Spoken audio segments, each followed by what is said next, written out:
केशव दास अब के कभी खगोध समझता करें प्रकाश। दादा पंधारी, दादा रामधार, भुल्लूर दादा, राम कैलाश, हरखू महाराज तोहरो मान लेते ही। भाई अरे यार हरखू प्रजापति बिरहा नहीं जानता तू लोग। मास्टर नाराज न हो, हमारे अखाड़े के दिग्गज कलाकार रहे। अरे बाबू लोग बतावे कि बहुत कम पढ़ा लिखा रहे, लेकिन जवन जवन साहित्य लिख देते रहे आज के पोस्ट ग्रेजुएट कभी मास्टर साहब जवन है, पीएचडी होल्डर वाले, उनकर बुद्धि नहीं काम करत। बड़ा सुंदर प्रसंग आप लोगों ने सुना। विश्वकर्मा भगवान के एक मेहरारू रही घृताक्षी। अब विश्वकर्मा भगवान के एक बिटिया रही चित्रांगदा। स्वर्ग में नाच गाना करते रहे। ब्रह्मा जी गुस्सा ला के नहन बेइज्जती करावती हैं। कहन अबे एकर बियाह शादी स्वयंवर कई दिन जाए, हुआ शराब देहन चली आए धरती पे। राजा सूरत से प्यार कर बैठी। विश्वकर्मा भगवान से कहा हमरे बगैर इजाजत काहे स्वयंवर रचे। अब भाई विश्वकर्मा भगवान के बिटिया रही, विश्वकर्मा भगवान कुछ अधिकार रहा भाई। अगर बिटिया बाप का न बात माने तो दो बोझ पैरा थे फूक दे। भाई साहब बाप गुरुजी बाप चाहता है कि अगर मेरी बेटी अपने पसंद की शादी कर रही है तो लड़का काबिल हो।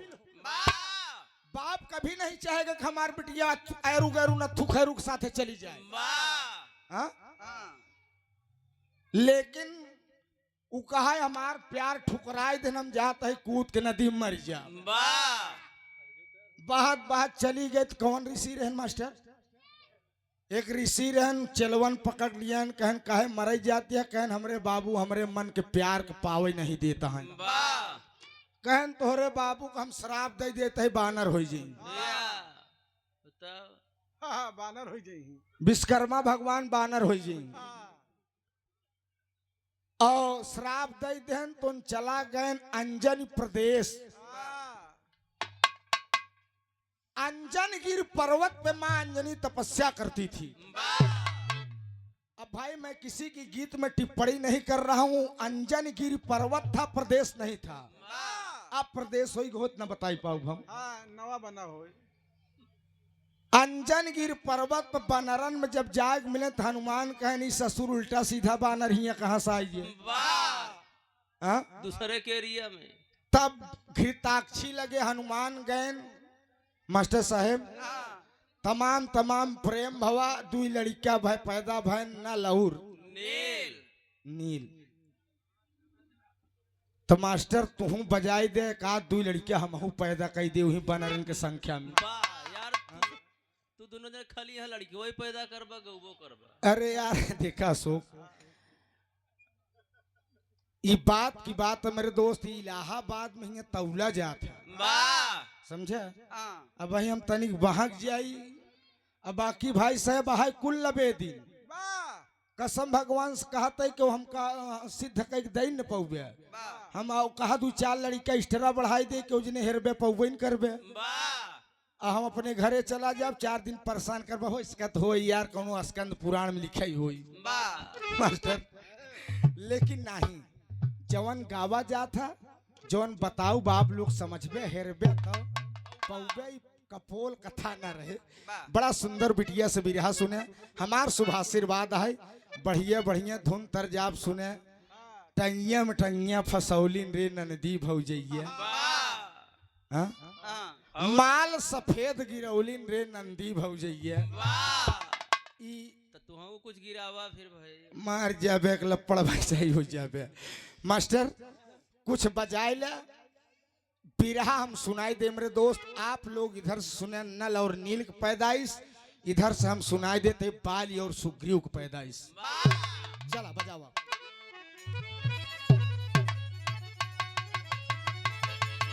आप बाबू उमा शंकर यादव जी डूणी बाग के धरती सादर 50 रुपया, बहुत बहुत प्रणाम बा। और एक पुरस्कार आया है श्री प्यारे लाल यादव और बच्चा यादव भट्ठा वाले फौजी भैया, वार्ड नंबर 35 भाभी, जिला पंचायत प्रत्याशी, सादर 500 रुपया, बहुत बहुत प्रणाम है, बहुत बहुत नमन है। चला बजाओ।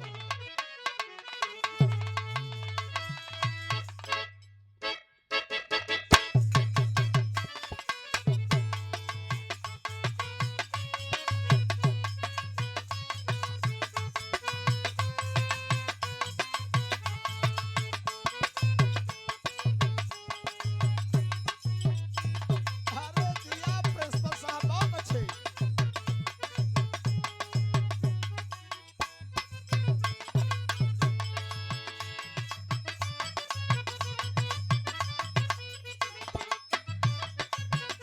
इस सुंदर पुष्पहार बहुत सारा पुरस्कार त्रिभुवन यादव जी, ये बिरहा का बहुत बड़ा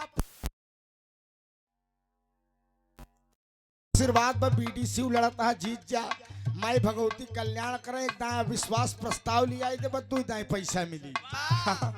बहुत बहुत नमन है। आप पुजारी तिवारी बाबूजी नारायणपुर के धरती सादर 100 रुपया, बहुत बहुत प्रणाम बा। कहन जीत जाब तुहार दोनों जने के बिरहा कराऊ। रुचि कहन चाचा ई चाची तोहरे बरे कहा था। बारे चाची खैर चाची तुहार बड़ी सीधी साधी यहाँ। कपिला गायन समझा उनका।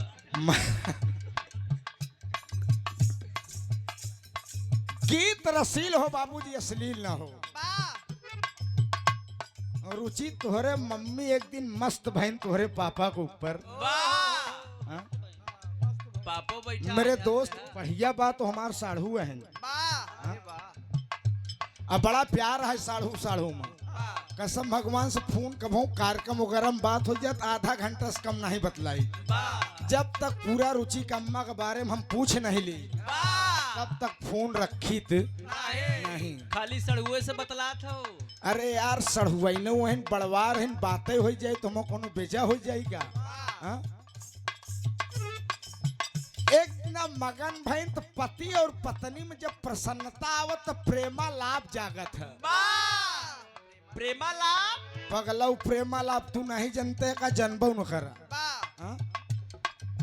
पति और पत्नी के बीच में गंगा जल जैसा पवित्र संबंध बाबूजी। तो रुचि का पापा रुचि के अम्मा का बड़प्पन करत हैं, तिनकर माई इनके पापा का बड़प्पन करत बा। कैसे मास्टर?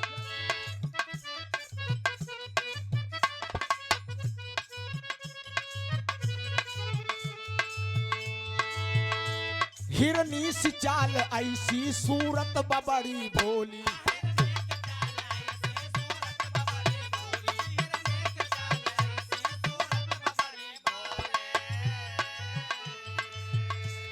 इनके पापा इनके अम्मी से कहा थे हिरनी सी चाल ऐसी सूरत बबड़ी भोली।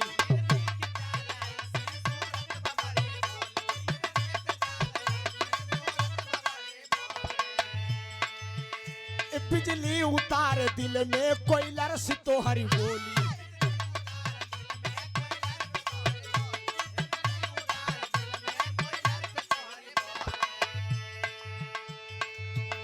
हिरनी सी चाल ऐसी सूरत बबड़ी भोली। बिजली उतार दिल में कोयलर से तो हरी बोली।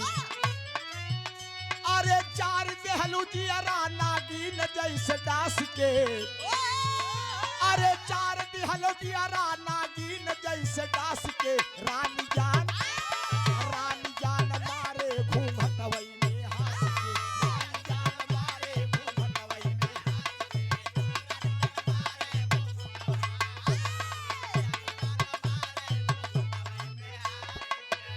कहन रानी जान मारे घूमतवई में हंस के।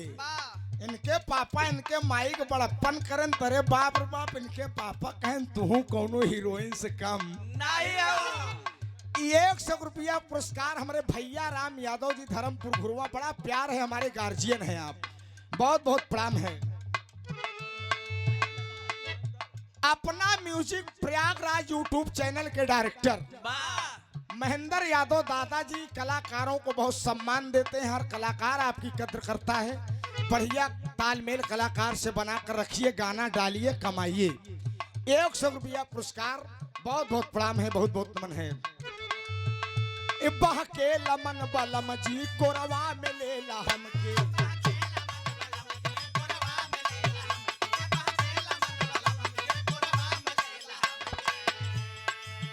ए दहिया हमार खिल के गुलाब जैसे गमके,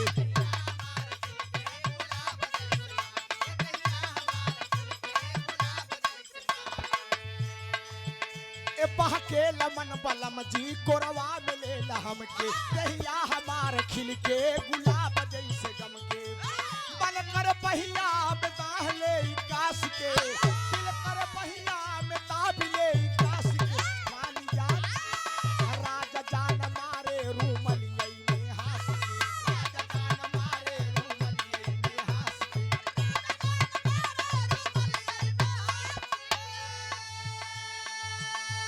आप हमार बड़का भैया मान सिंह यादव जी परवेजाबाद के धरती से 100 रुपया बहुत बहुत प्रणाम है, बहुत बहुत नमन है। लगा लो।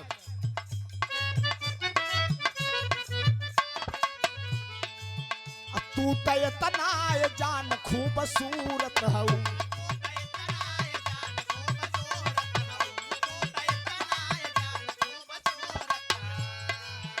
जैसे कि न ले किछि न ले ई मूरत हऊ,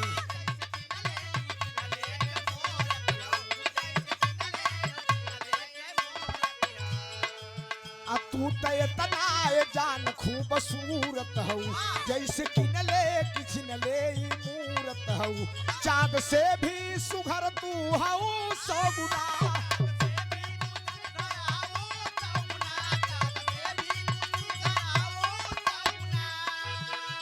आप राम बाबू यादव भावापुर डिघिया के धरती 100 रुपया बहुत बहुत प्रणाम है। चाँद से भी सुघर तू हऊ 100 गुना,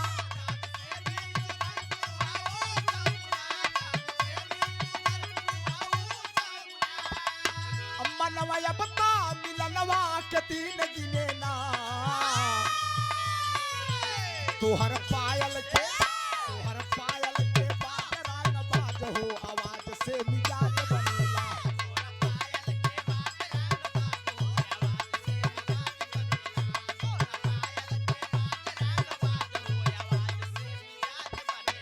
आप राम मूरत यादव हमारे बड़े अजीज मित्र और हमारे अभिभावक बसंत लाल यादव किरौदीपुर कौड़िहार की धरती से सादर 200 रुपए का पुरस्कार। चरणों में प्रणाम है, नमन है। इच्छाणी का आप सबके आनंद बड़े धुन ओकर बाद बढ़िया बिरहा सुनावे चलते है। चला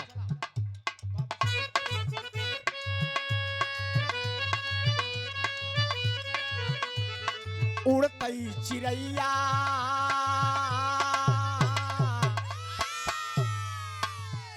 रुचि बिटिया काका वाली ओरिजिनल ई आटा।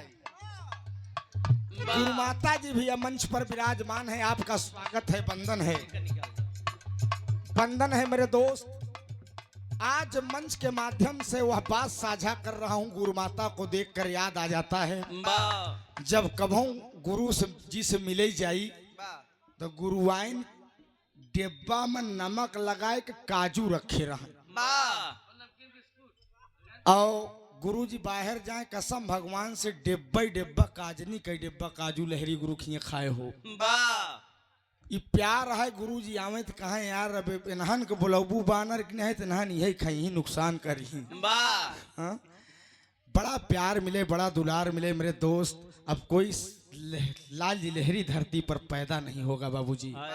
गुरु माता के श्री चरणों में कोट कोट प्रणाम करता हूँ, नमन करता हूँ। उड़तई चिड़ैया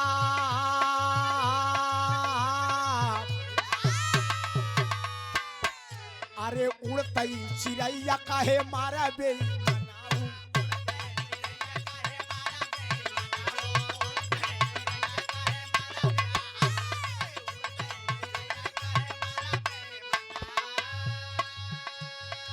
आप बाबू दूधनाथ यादव जी परैया पर घर धरती सादर 50 रुपया, बहुत बहुत प्रणाम बाप। लूमा वॉशिंग पाउडर जो प्रचार के लिए लगा है, इसके प्रोपाइटर, इसके मालिक आप डॉक्टर राजेश यादव, जिला उपाध्यक्ष समाजवादी पार्टी पदरा का धरती से। और इस समय यह वॉशिंग पाउडर बहुत खूबसूरत बिक भी रहा है बाबूजी। अब मेहरारू अगर 5 कपड़ा दे दे, अगर 10 कपड़ा दे दे, बस ई वाला वॉशिंग पाउडर दे दे, बस आराम से पछाड़ दे, हाथ एकदम नरमाई जाता है। इस सादर 200 रुपया पुरस्कार एक लूमा वॉशिंग पाउडर ये प्रचार के लिए मुझे मिला है। अब एक इनके चाचिन के देबो करब हम। हाँ नहीं सड़ुआ इनके भेजे लगा। बहुत बहुत प्रणाम है, बहुत बहुत नमन है। पंडित गुरु चैमलपुर, मुलायम यादव खगिया, राजेंद्र यादव दोनैया, दयाराम यादव कटरा सारी पट्टी, उनके सुपुत्र अजीत यादव जी। इस सादर 500 रुपए का पुरस्कार, चरणों में प्रणाम है, नमन है, आशीर्वाद दे हम बच्चे अपनी कलम कामयाब रहे दोस्त। एक स्वर में सब सकल पंच के पहल की प्रणाम बा।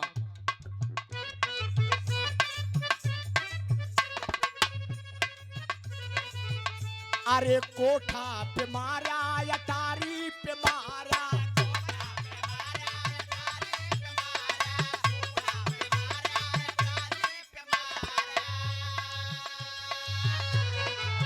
अरे कोठा पे मारा, अरे कोठा पे मारा, अरे अटारी पे मारा की खिड़की के बीच काहे मारा।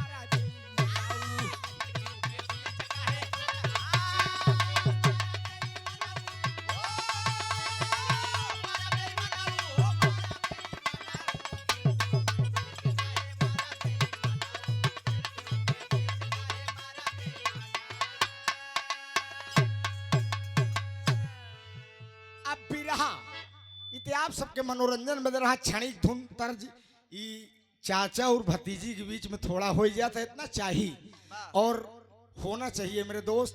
और सम्मान खिलाफ काम नहीं हो अपने आप से।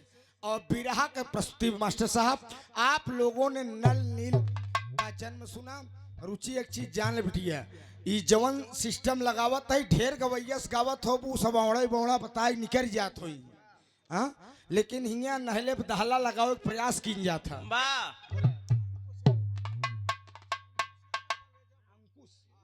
अंकुश यादव परवेजाबाद, बहुत सारा पुरस्कार, बहुत बहुत प्रणाम है। हंकार का लाइन प्रिंसिपल साहब।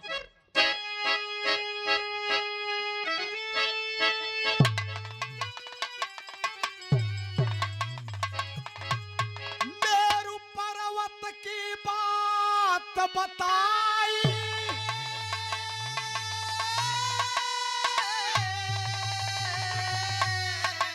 अरे देवता सभा कर रहे भाई,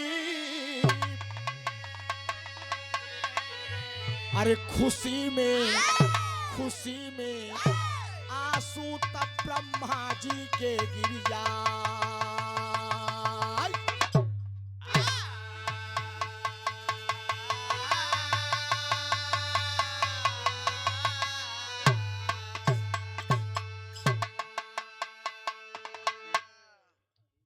एक दिन की बात है बाबूजी, मेरु पर्वत पर देवी देवताओं की सभा चल रही थी। सभा में भोलेनाथ, विष्णु भगवान, तमाम देवी देवता बैठे थे। इतने में ब्रह्मा जी आ गए बाबूजी। अब ब्रह्मा जी आ गए, ब्रह्मा जी ने देखा कि मेरु पर्वत पर देवी देवताओं की कितनी सुंदर सभा हो रही है। ब्रह्मा जी सभा देखकर बाबूजी मुस्कुराए और उनके आंख से खुशी की एक बूंद आंसू धरती पर गिर पई। तो हम बताए ना, ब्रह्मा जी ऐसे देवता थे मास्टर साहब, उनके शरीर के अगर एक बाल भी धरती पर गिरत रहा तो कौनो न कौनो कीमत होत रही। बिरहा सुने वाले पंचो, जब एक बूंद आंसू धरती पर गिरा तब विष्णु भगवान कहन बड़का भाई तू तैयार गड़बड़ाई दे है। कहन हिया देवी देवता का सभा होत बा, तोहरे माखी से एक बूंद आंसू धरती पे गिर गई। का बात है? का तकलीफ बा? ब्रह्मा जी ने कहा कि मैं देवी देवताओं के मेल और मिलाप को देखकर खुश हुआ और खुशी के एक बूंद आंसू धरती पर गिर गई। तब विष्णु भगवान कहे नहीं आंसू बेकार जाए चाहत बा। तो ब्रह्मा जी ने कहा कि मेरा एक भी बूंद आंसू बेकार नहीं जाएगा। वही आंसू से एक बिरजा नाम का कपी मतलब बंदर, एक बूंद आंसू से बिरजा नाम का कपी पैदा हुआ बाबूजी। एक लाइन कव्वाली का टुकड़ा बा प्रिंसिपल साहब।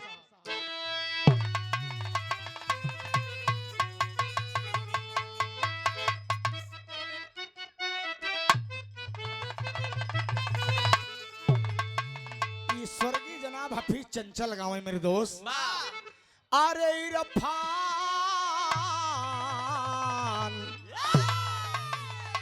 अरे इरफान के जो दिल के नगीने में मिलेगी, इरफान के जो दिल के नगीने में मिलेगी।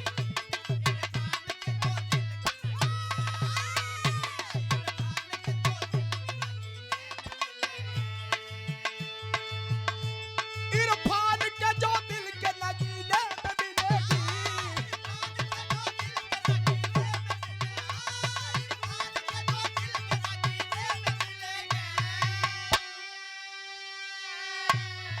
अरे इरफान के जो दिल के अरे नगीने में मिलेगी। अरे हर चीज करीने में मिलेगी। हर चीज करीने में मिलेगी।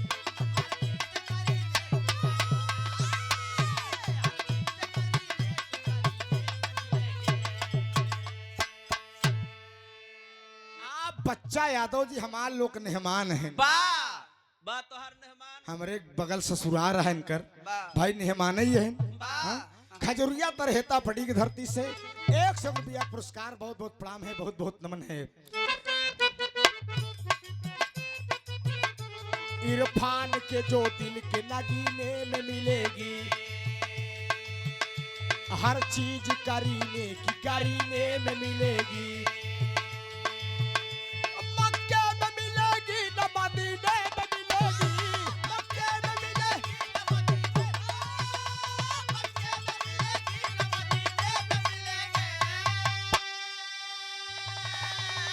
अरे मक्के में मिलेगी ना, अरे मदीने में मिलेगी।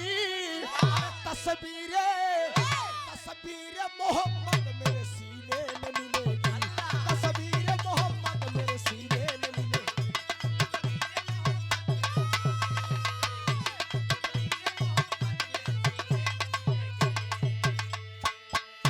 आप भाव को समझते हुए हमारे धर्म के पिता बाबू धर्मपाल यादव जी खजुरिया हेता पट्टी से आप दीर्घायु हो, हमारो उम्र लगी जिया, ढेर दिन बाद मुलाकात भैया। ये 100 रुपया बहुत बहुत प्रणाम है, बहुत बहुत नमन है। बिरहा सुने वाले बाबूजी कवि ने बड़ी कोटेशन प्रो लाइन गीत के अंदर दिया है। हमारा सब कहना है क्या? अरे हर बात गुरुजी, हर बात, अरे हर बात व्यर्थ होती है औकात से बढ़कर। हर बात व्यर्थ होती है औकात।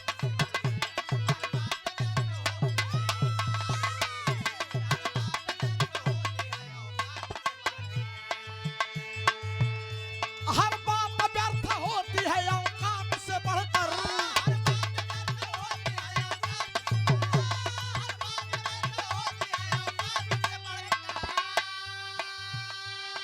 मेरे दोस्त,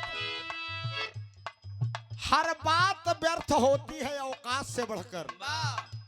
औकात हमार कुछ न रहे, हम झूठे कह दे 52 बीघा पुदीना बोए ही। लड़का लड़किया सारन चटनी के तरसत रहे, ऐसी औकात न दिखावे की चाहिए। आप हमारे धर्म के गुरु राम नगीना महाराज जी, आप ताजुद्दीन पुरडूणीबाग के धरती से 100 रुपया पुरस्कार। जवन जवन दंगल मनसैता में होगी मेरे दोस्त, अब वो नसीब न होई भाई साहब। अब उस बिरहवा न होई, नहीं गिनती पहाड़ा का कहरा बंदिश के बिरहा हम गाए ही मनसैता में।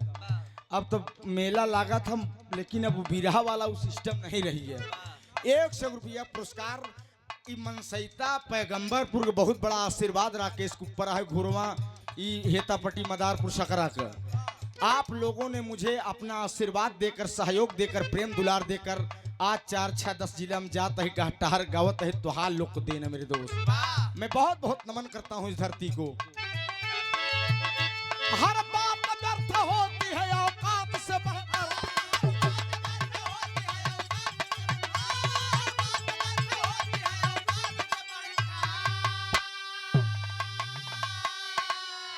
अरे हर बात व्यर्थ होती है, अरे औकात से बढ़कर। अगर ये लाइन बढ़िया लगी, जितना लोग बैठा है लाइन बढ़िया लगी, ताली बजाए हौसला बढ़ाई दे है। अरे हर बात व्यर्थ होती है, अरे औकात से बढ़कर। अरे कुछ भी नहीं, अरे कुछ भी नहीं संसार में औलाद से बढ़कर, कुछ भी नहीं संसार में औलाद से बढ़कर।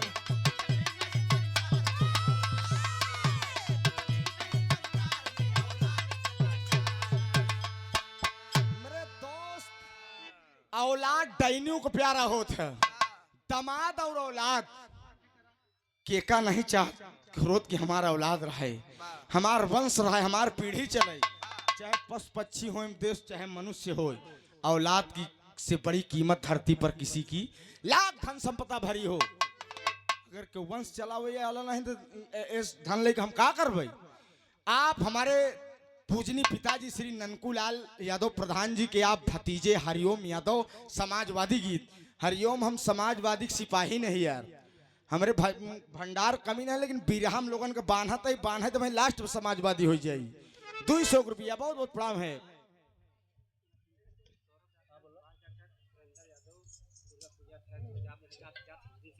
आप डॉक्टर सौरभ और डॉक्टर सुभाष और इस दुर्गा पूजा कमेटी पैगंबरपुर के अध्यक्ष आप सुरेंद्र सिंह बाबू साहब, आप दो बार आप दरवाजे पर हम दुर्गा पूजा कहूँ गावे नहीं जाए, लेकिन आपका प्यार है,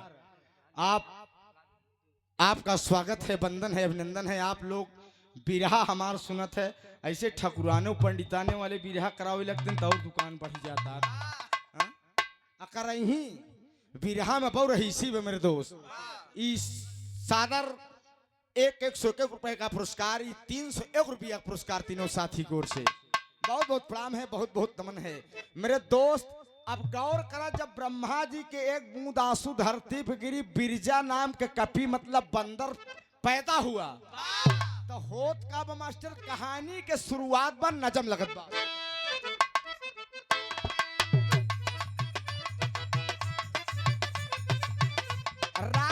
बाबू राम सिंह सिपाही जी सकरा धरती से सादर 100 रुपया बहुत बहुत प्रणाम है, बहुत बहुत नमन है।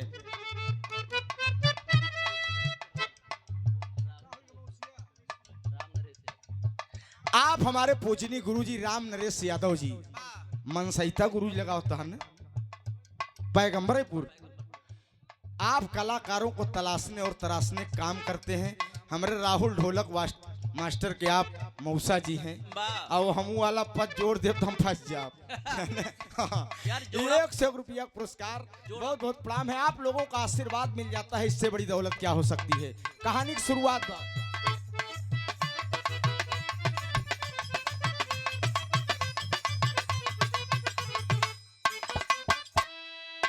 बाली के जन्म की कथा सुनो सुनाता हूँ, बाली के जन्म की कथा सुनो सुनाता हूँ, गिरजापट से पैदा हुए मैं बताता हूँ।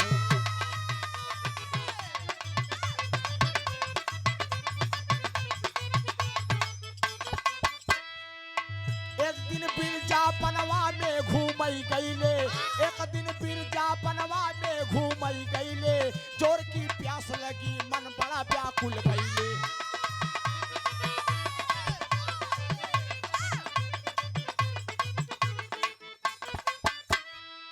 मिली एक बावली लबालब भरा पानी, मिला एक बावली लबालब भरा पानी, मिली एक बावली लबालब भरा पानी, मिली एक बावली लबालब भरा पानी, पछाई देख के गुस्सा गए बिरजा ज्ञानी।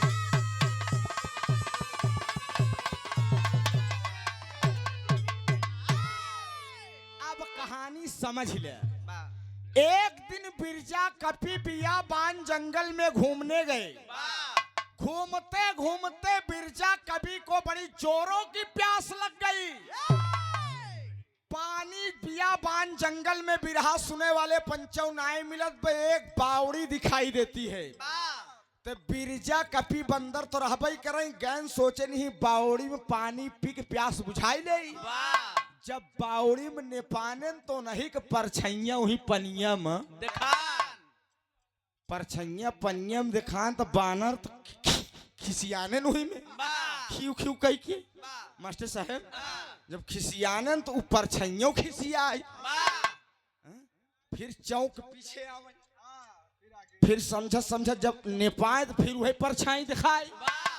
बाबूजी बिरजा कपी ब्रह्मा के बूंद आंसू से बहादुर तरह हबई करें, वही परछाइये के ऊपर पनियम फाट पड़े। जब परछाइयम पनियम फाट पड़न बाबूजी तो उन बनरे से स्त्री बन गए। बंदर से स्त्री बन गए। जब बिरजा कपी पानी में बुड़ के बाहर निकलन कहने रे बाप रे मतलब सब वंडे वंडे कैसे हुई। पूरा रिंग पिस्टन बदलिए सब। 500 रुपए का पुरस्कार हमारे धर्म के पिता इस बाजार के मालिक सत्य प्रकाश बब्बू भैया के पूजनीय पिताजी श्री ननकू लाल यादव पूर्व प्रधान धर्मपुर घुरवा। इस सादर 500 रुपए का पुरस्कार चरणों में प्रणाम है, नमन है, आशीर्वाद दे हम बच्चे अपनी कला में कामयाब रहे। ये हमारे जीजा जी ये कमल ढाबा के मलिकार साहब, शिवकेश यादव फौजी ग्राम प्रधान डेरा गदाई, उनके भाई साहब सैनिक ढाबा और कमल ढाबा। ये बाकरगंज डेरा गदाई बड़ा प्यार है, बहनोई है। चरणों में जवन देख रहा हम लोग दिन अब तू लोग दे। हाँ ये 100 रुपया बहुत बहुत प्रणाम है, बहुत बहुत नमन है। जीजा हंसी मजाक हो जा, सार बहनोई कैसे रिश्ता हो चाहिए। हाँ बहुत बहुत प्रणाम है। आप बड़का भैया फूलचंद मुंशी जिंसी की धरती से 100 रुपया पुरस्कार बहुत बहुत प्रणाम। जब बिरजा सुंदर स्त्री बन गए तब ब्रह्मा जी के आंसर हबई करें। मास्टर साहब जब सुंदर स्त्री बन गए तो उनके ऊपर देवी देवता जवन मास्टर साहब मेरू पर्वत पर सभा करते रहे, सबसे पहले देवराज इंद्र के नजर पड़ी कि रे बाप रे बाप ब्रह्मा जी जवन बंदर पैदा कर रहे पनिया बावड़िया से निकला ऐसी खूबसूरत तपसरा क्यों दिखाता ही नहीं ने। मास्टर साहब एक लाइन तरज लागत बाब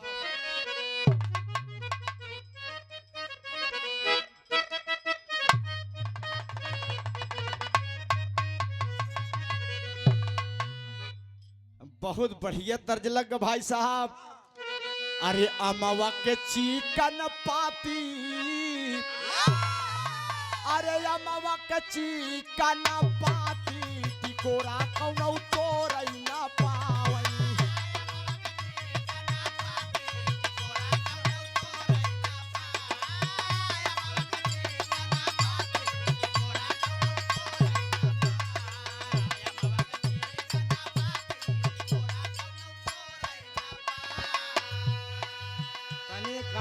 हम देख लेवा कर रहा यार। हाँ करताल उठाए तुम मुड़िया ना बा चिकन पार्टी देखत। आप लोग ताली बजाए के स्वागत कहते मेरे दोस्त। पद की गरिमा होती है। बिरहा सुपरस्टार सूरज यदुवंशी मेरा भतीजा, हम गाँव ही गाँव कहे हम सूरज। हाँ लेकिन चाचा भतीज बड़ा प्रेम बा। उनके जीजा जी और हमारे दामाद जी आप रोहित यादव जी, ये हमार मेहमान हैं, हमार दामाद हैं। इस सुंदर पुष्पहार सादर 500 रुपए का पुरस्कार मेहमान शुभ आशीर्वाद है, खूब बढ़िया तरक्की करा। विराट कहाँ गए? विराट चला गए का? विराट आवा यार तोहरो स्वागत सम्मान कई दे मेहमान ही है तू। हाँ इस सुंदर पुरस्कार बहुत बहुत प्रणाम है, बहुत बहुत नमन है। जब सुंदर स्त्री बन गए तो होत का मास्टर साहब। अरे मोही गईले इंद्रा सुरारी, अरे मोही गईले इंद्रा सुरारी सुरतिया के ब्रह्मा बनवाले।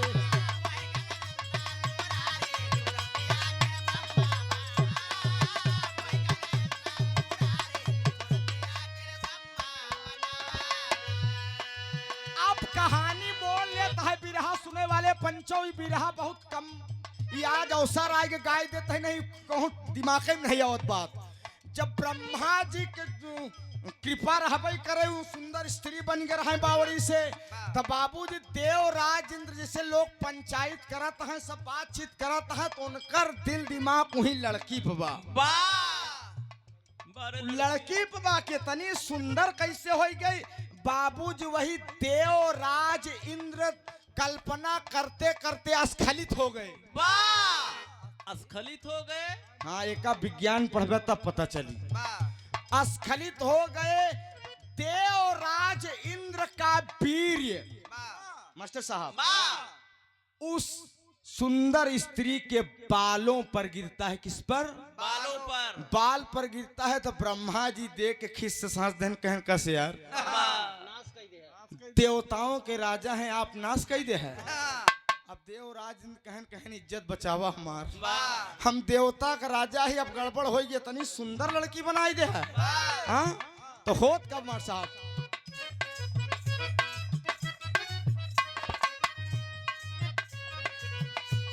अब बाल पे इंद्र के वीर गिरी गई।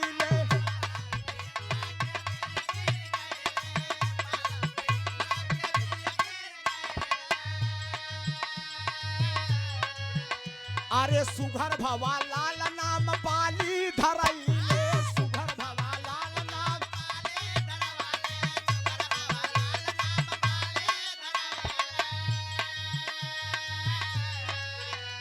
आ सूरज देखे नाजर उघारी, अरे सूरज देखे नाजर उघारी, सूरतिया के ब्रह्मा बनवाले।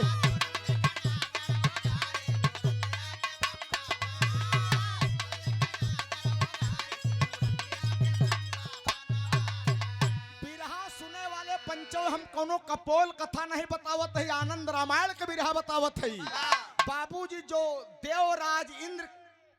देवराज इंद्र का वीर उसके बालों पर गिरा, तब ब्रह्मा जी कहन कि देवी देवता का मड़ी यही खराब जाए ना चाहे। उसी बाल से पे गिरने के कारण एक बंदर फिर बनाते हैं, उसका नाम पड़ता है बाली। बाली कोनो माई के पेटे से नहीं पैदा भर है। एक जान ला, वेद पुराण पढ़ लिया है आप सब। लड़के का नाम पड़ा बाली। बाली जब इतना कला हो गए तो सूर्य देवता जिसकी रोशनी प्रकाश हम आप लोग ले रहे हैं, सूर्य देवता पंचायत करत करत जब नजर उ लड़की पड़ी तो सूर्य भगवान का नजर गड़बड़ाई लग। सूर्य भगवान का नजर गड़बड़ाई लग कि अरे बाप रे बाप, इतनी सुंदर लड़की तो देवलोकों में नहीं। ओनहु कल्पना शुरू कर दे सूरज भगवान। तो मास्टर एक लाइन तरज बाप,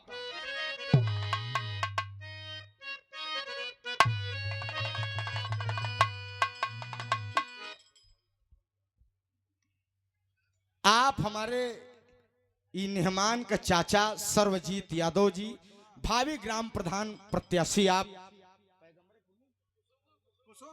कुसुंगुर चाचा प्रधानी लड़ा, माई भगवती कृपा बनाओ प्रधान हो जा और आशीर्वाद जनता जनार्दन के मिले। दोस्त चाचा आप कई लड़वैया हम वही जाने कसम भगवान से अगले दाई तैयारी करते 80 हो गई।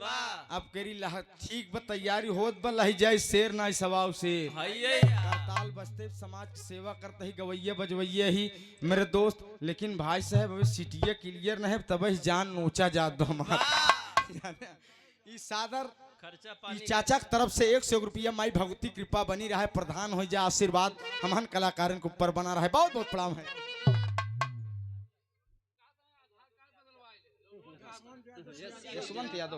यशवंत यादव सीआरपीएफ आप कुसुंगुर धरती से 100 रुपया बहुत बहुत प्रणाम है। बहुत छोड़ के भी रहा है बाबूजी, गौर करें।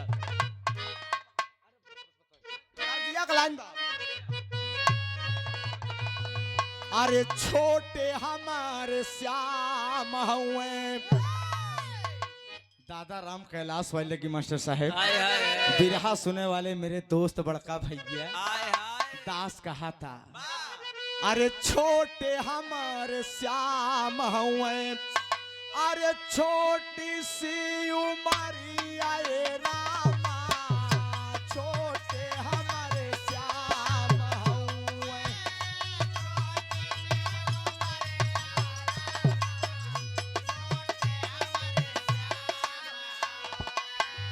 छोटे हमारे श्याम हुए,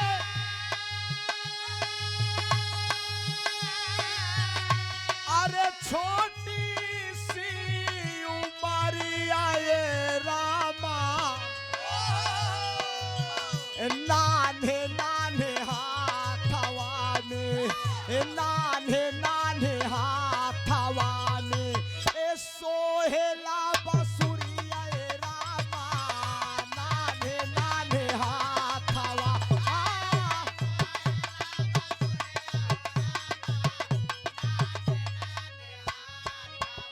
आप मुकेश यादव दुल्हा भैया धर्मपुर घुरवा की धरती से सादर 100 रुपया पुरस्कार, बहुत बहुत प्रणाम है। बिरहा सुने वाले मेरे दोस्त, सूर्य देवता उस सुंदर स्त्री की खूबसूरती पर मंत्रमुग्ध हो गए और कल्पना करना शुरू कर दिए।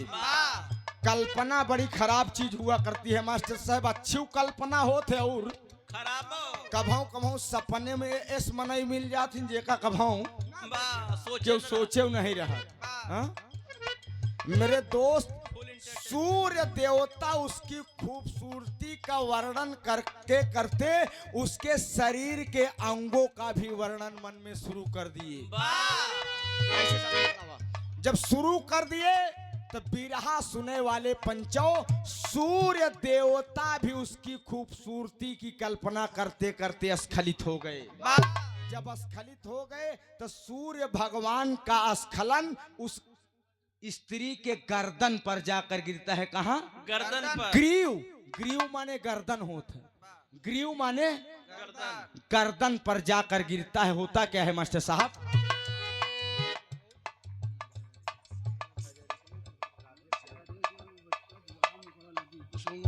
आप राधे श्याम बच्चा दुधा मोहड़ा नदी कुसुंगुर, इस सुंदर पुष्पहार बहुत सारा आशीर्वाद, यही इमारत पुराने चीज उठावा गहने, बहुत बहुत नमन भाई, आप लोग का आशीर्वाद, आप लोग बिरहा कलाकारों के कदरदान हैं।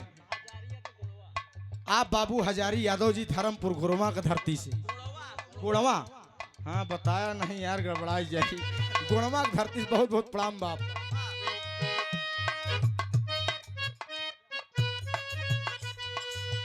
सूरज के वीर गिरा, सूरज के वीर गिरा, नारी के गर्दनवा ए रामा,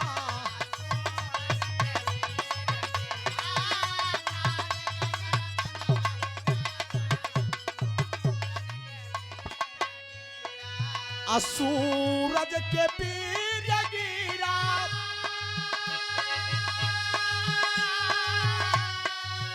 अरे नारी के गर्दनवा ए रामा,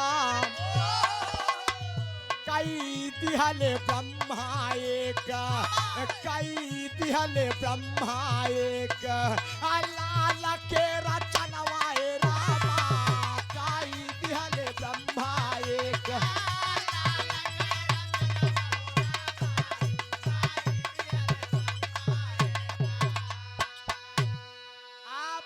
रामा डीजे प्रोपाइटर सुनील केसरवानी, लोधीपुर लालगंज मलावा प्रयागराज, ईसादर 50 रुपया, बहुत बहुत प्रणाम है।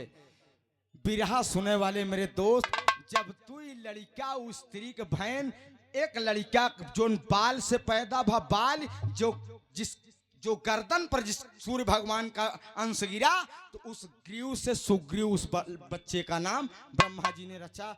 तो दो लड़कियां पैदा हो गई, बाली और सुग्रीव।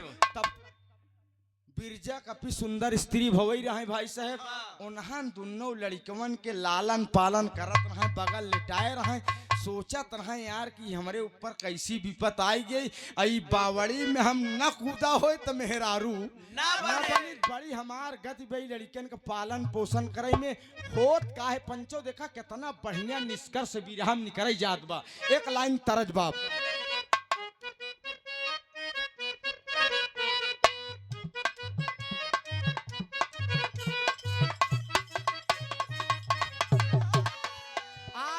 सिंह यादव जनरल स्टोर हेता पट्टी प्रयागराज, सुंदर पुष्पहार 100 रुपया पुरस्कार, बहुत बहुत प्रणाम है।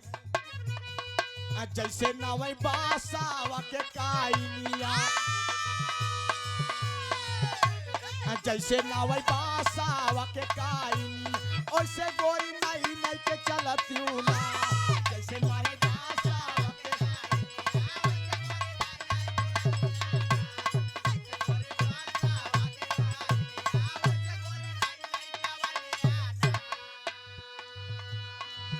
बड़ा ही आशीर्वाद रूपी पुरस्कार हमारे धर्म के पिता और बाजार मलिकार के पिता सत प्रकाश बब्बू यादव जी के पिता ननकू लाल यादव बाबू प्रधान जी की तरफ से धर्मपुर घुड़वा सादर 500 रुपया पुरस्कार। सोमवार और बृहस्पतिवार को पशु की बाजार मंडी मेला लगेगा बाबूजी, आप लोग आशीर्वाद सहयोग बनाइए, बहुत बहुत प्रणाम है।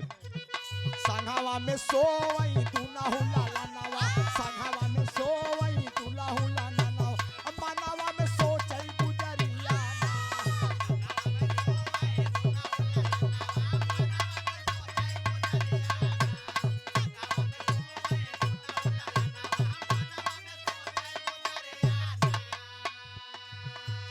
तू नौ लड़का बड़ा हो जाई, अब ब्रह्मा से अर्जी सुना लगाई हो, ब्रह्मा से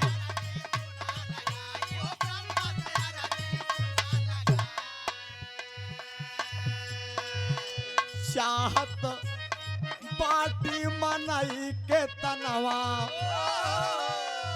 चाहत बाटी मनई के तनवा, मनवा सोचे गुजरिया नाम।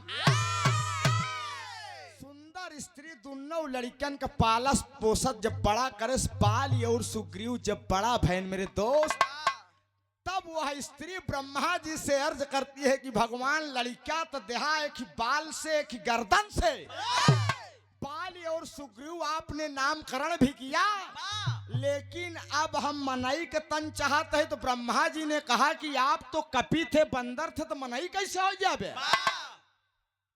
कहन भगवान मेहरारू से बंदरे हमका बनाए दे, लेकिन अभी तन हमका निक लागत नहीं बा, मेहरारू को बड़ी गति हो तो भाई साहेब बा जान ले, बड़ा सुखो हो तो भाई। हाँ खैर सुख ओका तू ही जाना था, और सब बेवकूफ बैठा है। अरे बाबू गौर करेंगे, बिरहा सुने वाले पंचों ब्रह्मा जी को दया आई और कहने लगे कि हे सुंदर स्त्री, हे सुंदर नारी, तुम जिस बावड़ी में स्नान किया था जाकर उसी में स्नान कर ले, तू अपने रूप में फिर आ जाएगी। बाबूजी जब स्त्री सुने वही बावड़ी में जब कूदी तो फिर वह बिरजा कपी वाला रूप पाए, जब बिरजा कपी वाला रूप पाए तब ब्रह्मा जी प्रकट हुए और आशीर्वाद देकर कहते क्या है मास्टर साहब, तेरी के लाइन बात।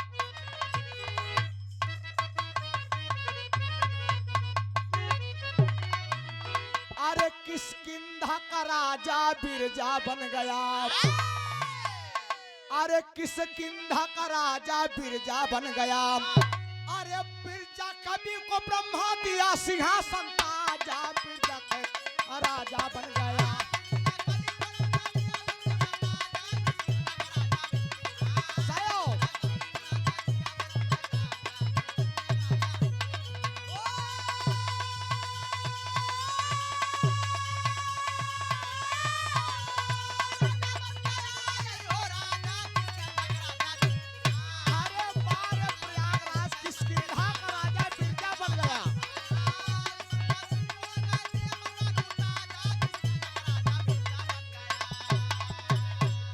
किष्किंधा का राजा बिरजा बन गया, उसी किष्किंधा पर्वत का राजा उस बिरजा कपी को ब्रह्मा जी ने सिंहासन और ताज देकर बना दिया। बिरजा कपी की लड़का बाली और सुग्रीव, बाबूजी दोनों देवता के अंश है, एक सूर्य भगवान का अंश है, एक देवराज इंद्र का अंश है, दोनों बंदर बहुत बड़े बलिशाली हैं। होता क्या है, जब बिरजा राजा बन गए तो होत भाई कहानी देखा आगे आवत बाप।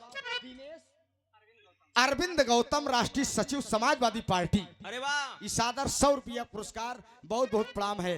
मास्टर साहब चौक लाइन लगत बाप।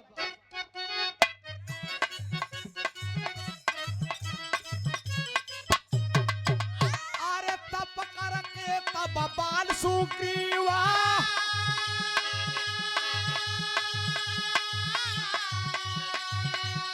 तू नौ जन भइले बलवा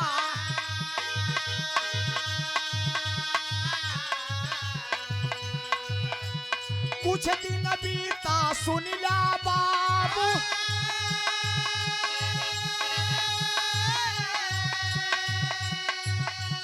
बिरजा कवि के मौतनी चका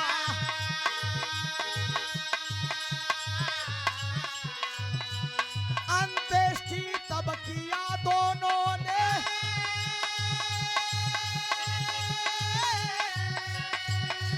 पिताजी का तब गुड़वा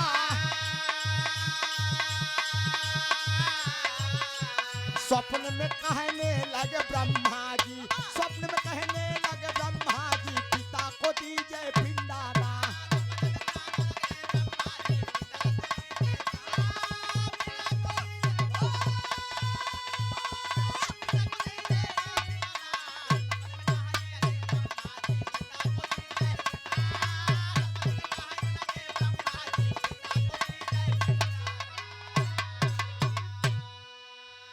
बिरहा सुने वाले मेरे मित्र बाली और सुग्रीव इतने बलवान हैं तपोबल के कारण देवताओं के अंश के कारण जब बिरजा कपि बुढ़े हो गए इस दुनिया से प्यारे हो गए तो बाली और सुग्रीव ने बिरजा कपि अपने पिता का दाह संस्कार किया।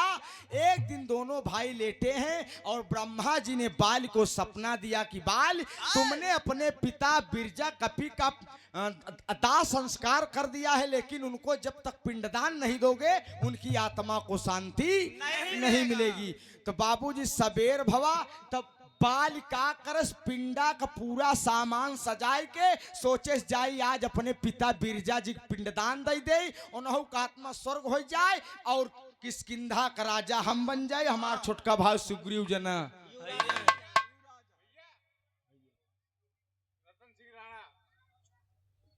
रतन सिंह राणा अध्यक्ष ड्राइवर सभा जिला पंचायत प्रत्याशी वार्ड नंबर 27 बहरिया प्रयागराज इस सादर 100 रुपया पुरस्कार 151 रुपया पुरस्कार चरणों में प्रणाम है माँ भगवती करें जिला पंचायत हो जा बढ़िया क्षेत्र गांव का विकास करा। तो मास्टर साहब बिरहा का आखिरी धुन लागत बा यही कहानी में रस बा जाता गौर करा कहना है अरे हाय हाय हाय अरे बलम परदेसिया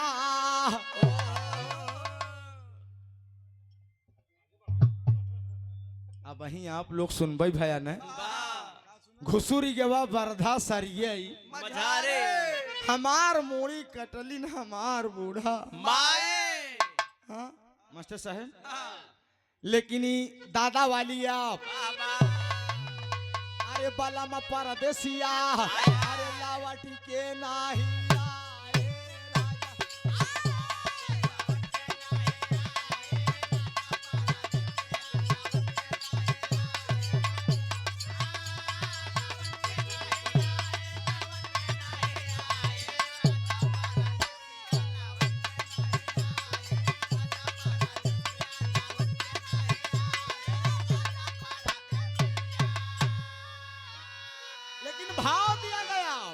अरे चला पिंड दान देवे अरे चला पिंड दान देवे बाली बाला कारिया चला पिंड दान देवे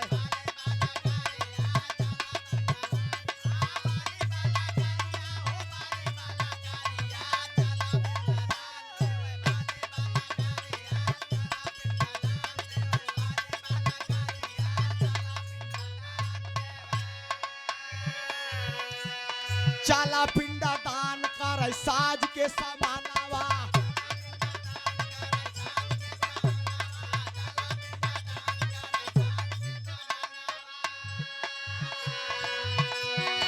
केहू वही न जान पाए ब्रह्मा के रचनावा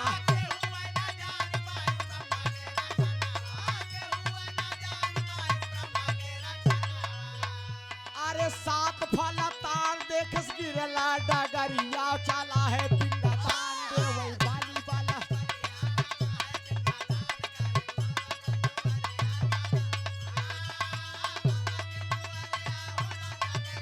अरे बार प्रयागराज इलाहाबाद बहुत सही और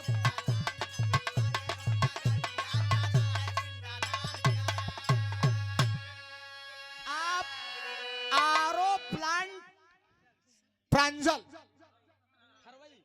थरवई 50 रुपया बहुत बहुत प्रणाम बा।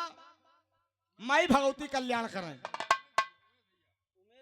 उमेश भैया की तरफ से बहुत बहुत नमन बा। तई भैया भैया बैठ जा बाबू, हम कहानी दी दिमाग को ले आप जान गौर करा। अरे बाबू बाल जब पिंडा दान दे अपने पिता बिरजा कपी के दे चल दे रस्तम ते ताड़े का पेड़ मिला।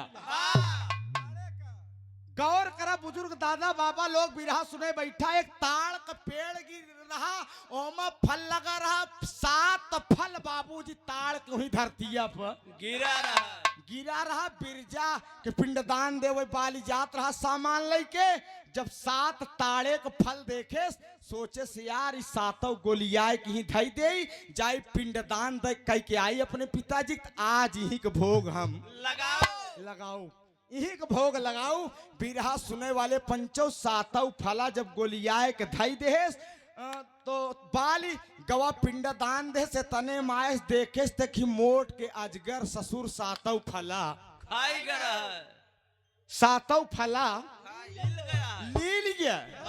अब 7 फला लील गया अजगर टेढ़ में बाली आए पिंडदान दे के अपने पिताजी के देखे तो 7 फल खाए का अजगर ससुर ही मतुआन रहा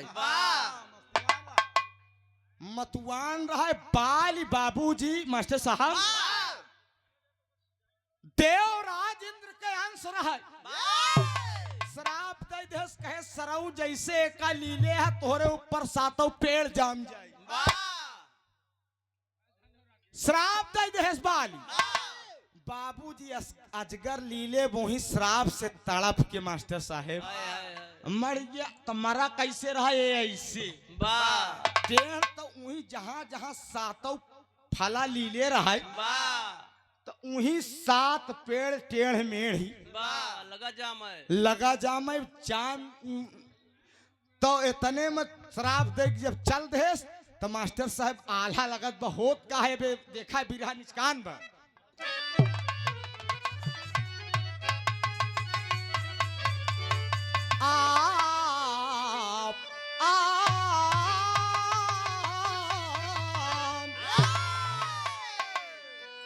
अरे श्राप दई के बाली चाला अरे किसकिंधा नगरिया भैया।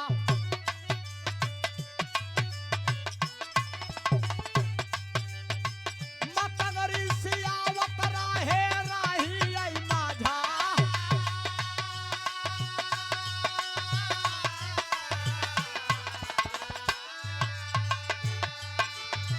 बाली से पूछे लागे सारा दास तनवा बाबू।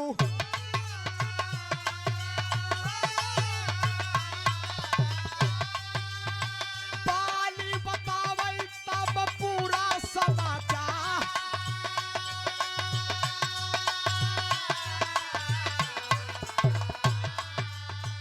अरे बाबू बाली चला गवा शराब दे के तो रास्तवा में चला जात रहा तो मतंग ऋषि मिल गए। मतंग ऋषि मिल गए कहन कस बाली तो बड़ा पसीनियान है कहाँ से कहन जात रहे बाबू को पिंडा दान दे।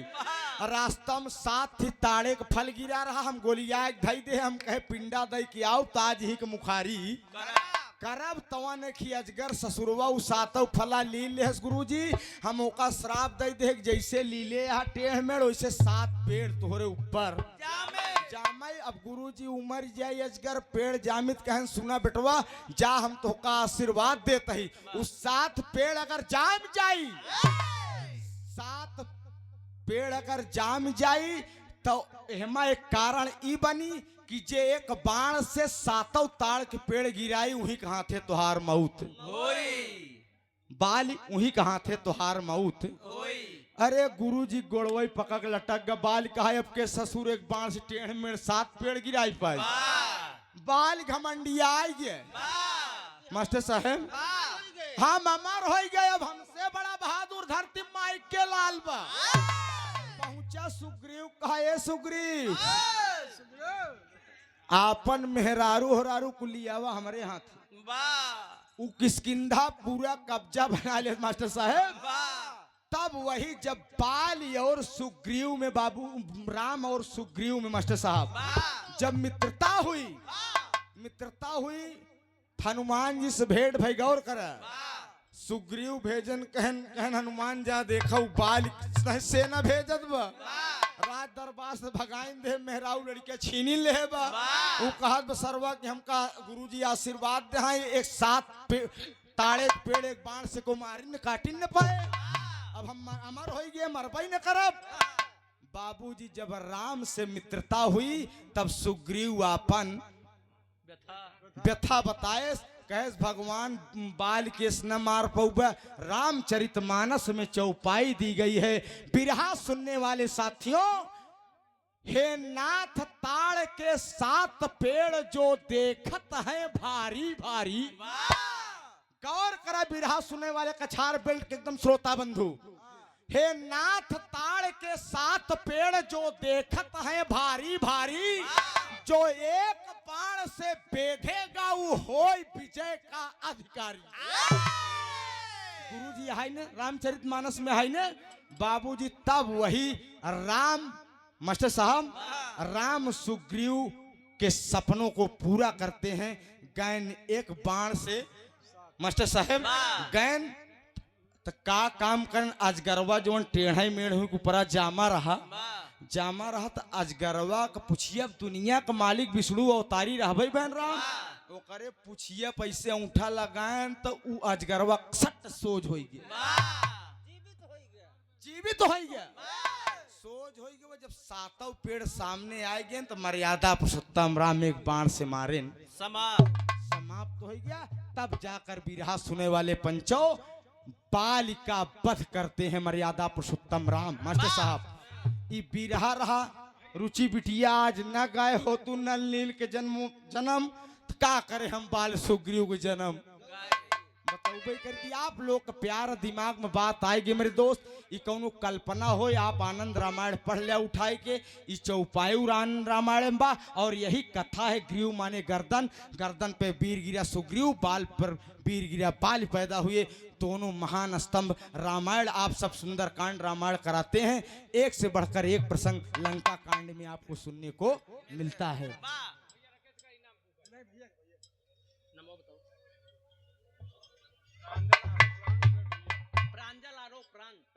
प्रांजल आरो प्लांट थरवई जगदीशपुर पूरे चंदा। हाँ यार बहुत बहुत अब का बताई यार पूरी वल्दियत गिनवाओ इलाका बड़ी भाई है। बहुत बहुत प्रणाम बहुत बहुत नमन है। दादा पंधारी के खड़ी में कहना मार साहब अरे या बना मिली भाई या बना मिली दादा या बना मिली। अरे देसी घी कैसो हारी या बना मिली।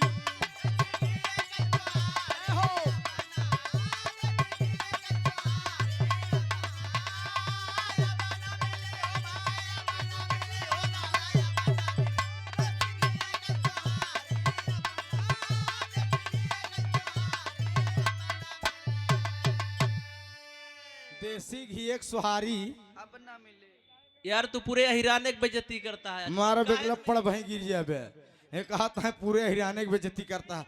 पगलऊ हमार बात सुना अहिरे हमहू वही पशु मेला लागी गाय भैंस के बाजार लागे सबके पास हर बिरादरी के पास सब लगभग गाय भैंस अहाँ चाहे जवन बिरादर हो जे शौकीन बहू जियाए बा दूध मट्ठा खैर तू नहीं जियाया है ए दूध बोकरी जियाया है।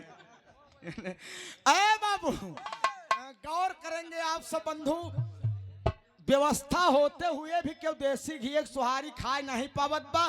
पूरा दूध पारस पराग डेयरी अमूल डेयरी में नाप देते हैं। पनीर रसगुल्ला बना के सप्लाई हो जात बा।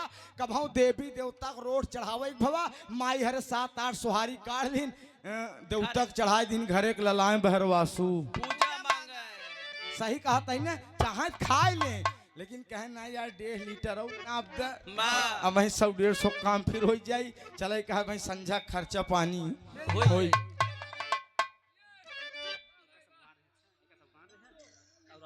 आप ये राम निधि यादव जी, आप कलाकारों के कदरदान हैं बाबूजी। कलाकारों को तलाशने और तराशने का काम करते हैं, यही सम्मान है। आपकी धरती पर आया हूं, ताली बजाकर आप लोग स्वागत कर दीजिए कि हमारे कलाकारों को भी माला देकर सम्मानित कर रहे हैं और हमें भी सुंदर पुष्पहार और 251 रुपया पुरस्कार हमारे लिए है। 50-50 रुपया हमारे लोग के इनके सबके लिए है। बहुत बहुत प्रणाम है, बहुत बहुत नमन है मेरे दोस्त। एक स्वर में सब सकल पंच के पैलगी प्रणाम बाबू जी। का बोलत रहे यार हम देसी घी सुहारी मेरे दोस्त। रामचंद्र कह गए सिया से एक दिन कलयुग आएगा, हंस चुगेंगे दाना दुनका कौआ मोती। खाएगा होगा कंप्यूटर से लड़का मर्द खड़ा पछताएगा।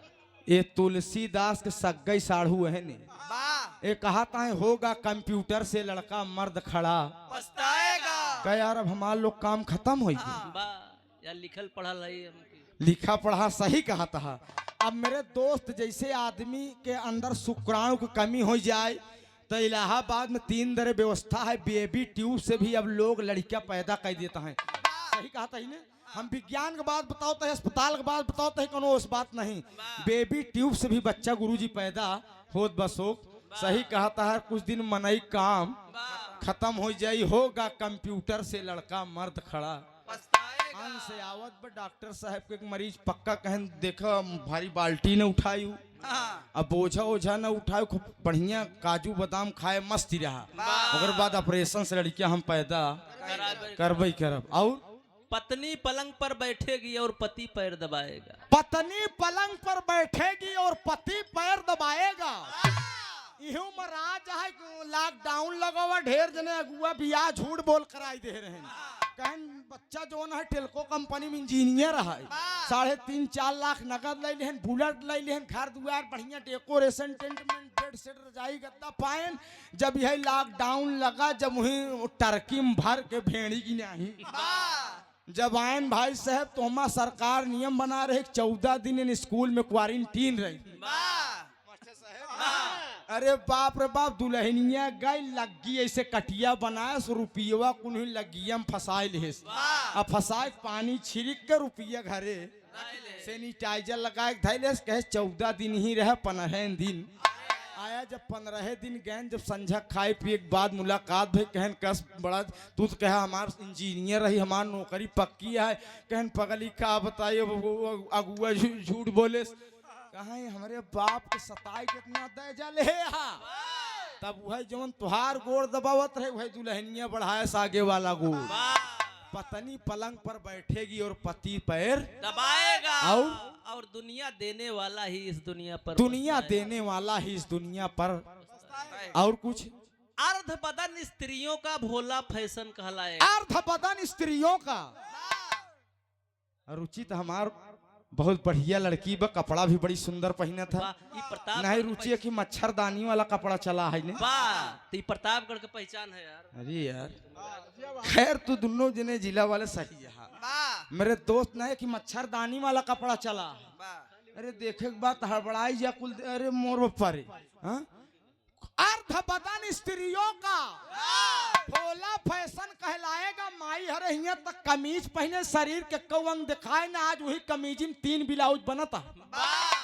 एक पट्टी वाला ब्लाउज आई खुदा न खासा ससुर पट्ट टूट जाए तो बात सारी दुकान बाहर सारी मर्यादा मिट्टी मिल जाए। मेरे दोस्त लोग मुकेश अंबानी की नकल करते हैं, हिंदुस्तान के सबसे बड़े उद्योगपति की नकल करते हैं। उसकी बहू किस गाने पर नाच रही थी? ओम भूर्भुवः स्वः तत्सवितुर्वरेण्यं भर्गो देवस्य धीमहि धियो यो न प्रचोदयात्। ओह पर नाचत रही। हमारे लोग को दोबारा विदा होए लागे, गाना बजत माल सटाए लोहा गरम जेकरे सहू नहीं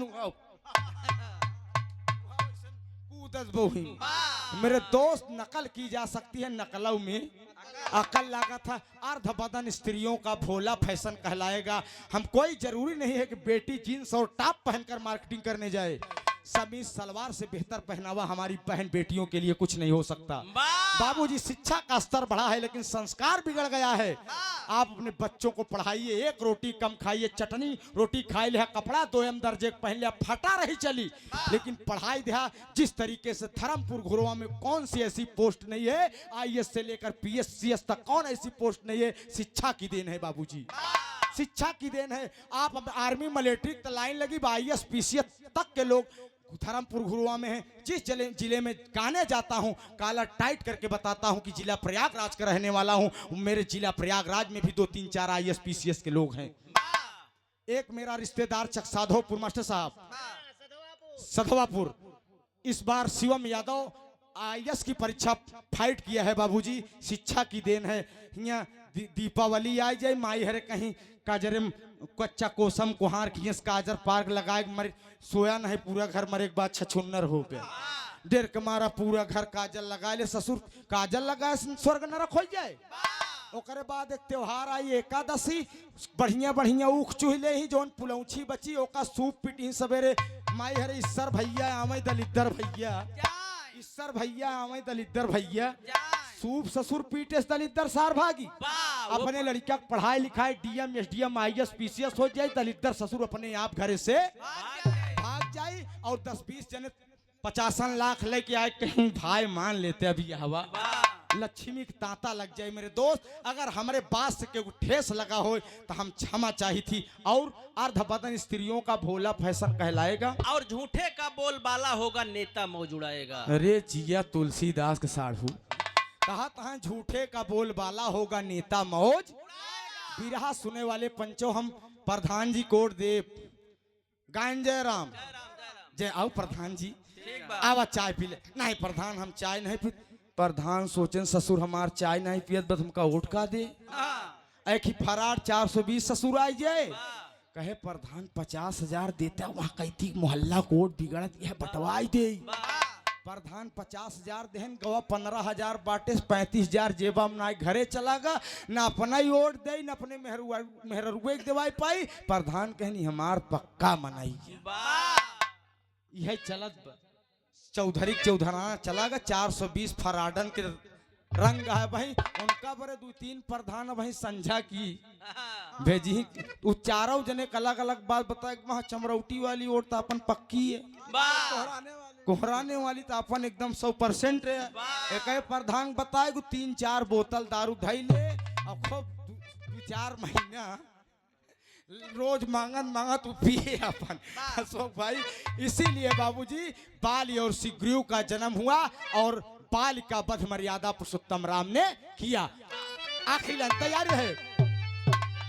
अरे पूरा भवाय बाबू पूरा भवाय बाबू पूरा भवा, अरे सुग्रीव के सपनावा पूरा भवा।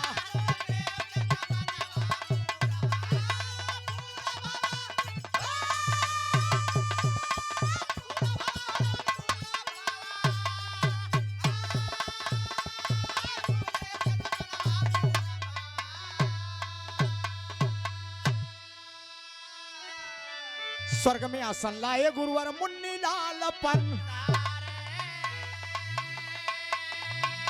मेरे दोस्त बाली मारा गया और सुग्रीव मास्टर साहब किष्किंधा का राजा बना और बाल के पुत्र अंगद को युवराज बनाया गया। कथन किया कई फूल चंद्रमा शारद की बाली, अरे किष्किंधा का राजा बिरजा बन गया। राकेश यादव मैहर वाली आजा किष्किंधा का राजा बिरजा बन गया।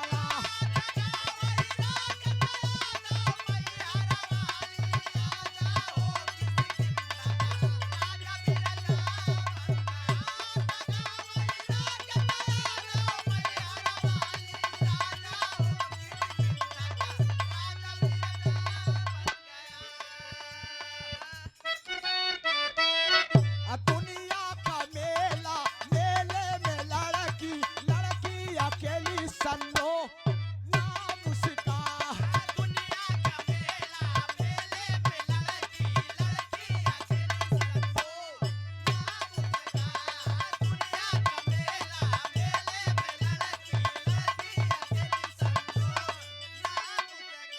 हमारे अजीज मित्र, हमारे अभिभावक, हमारे गार्जियन, ऑनलाइन पुरस्कार रूपनाथ यादव जी मदारपुर तबहिन देन यार भूल ही गए आपन कसम बतावत है।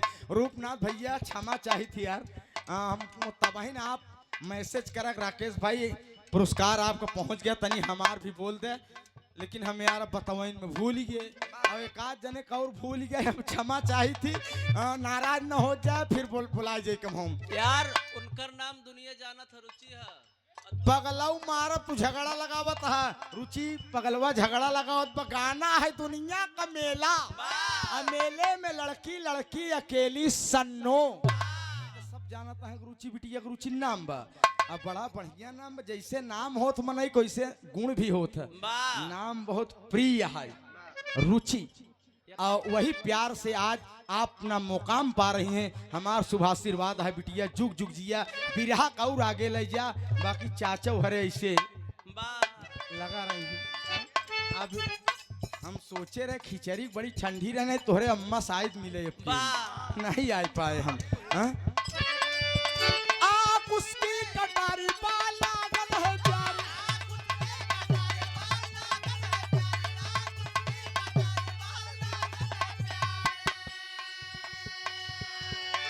उमेश कुमार साहू आरो प्लांट वाले 50 रुपया, आप उसकी कटारी लागल है प्यारी, गोरे गोरे अनार जैसा काल उसका, मेले में लड़की